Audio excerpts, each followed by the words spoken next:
Filem ni antara filem yang bagi aku menarik, yang bagi aku antara yang terbaik untuk tahun 2025 setakat ni.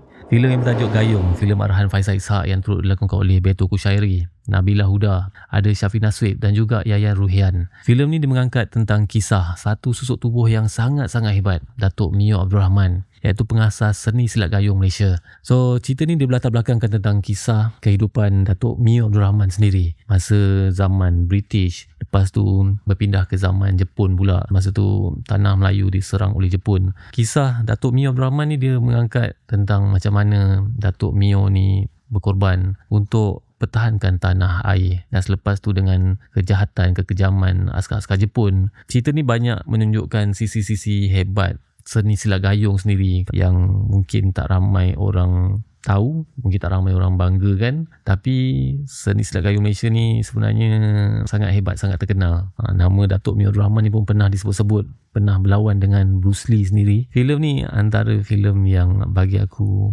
menarik, yang bagi aku antara yang terbaik untuk tahun 2025 setakat ni, especially bila aku compare kan dengan filem Mat Kilau yang pernah meletup dulu, tambah pula dengan lakonan pelakon yang pernah membintangi filem yang sama juga, filem Mat Kilau, iaitu Beto Kushairi. Dalam filem ni aku boleh nampak banyak scene-scene yang lebih mantap, set yang lebih teliti, props yang lebih nampak kena dengan waktu dia, tak nampak macam terlalu berkilau sangat. Apa yang aku maksudkan berkilau tu macam set yang nampak dah lama, nampak usang.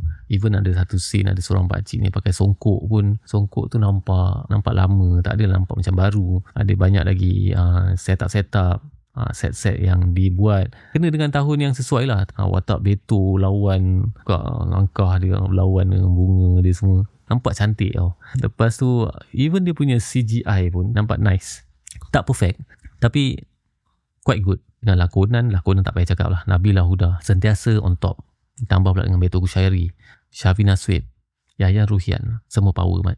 Overall sebuah cerita yang memang aku sangat-sangat enjoy. Itulah, kalau korang nak tengok filem ni, boleh tengok kat program bermula 8 Mei 2025. Sebuah filem yang sangat-sangat aku recommend untuk korang tonton, especially filem tentang satu nama, satu watak yang sangat-sangat hebat, iaitu Datuk Mio Abdul Rahman, pengasas seni silat gayung Malaysia.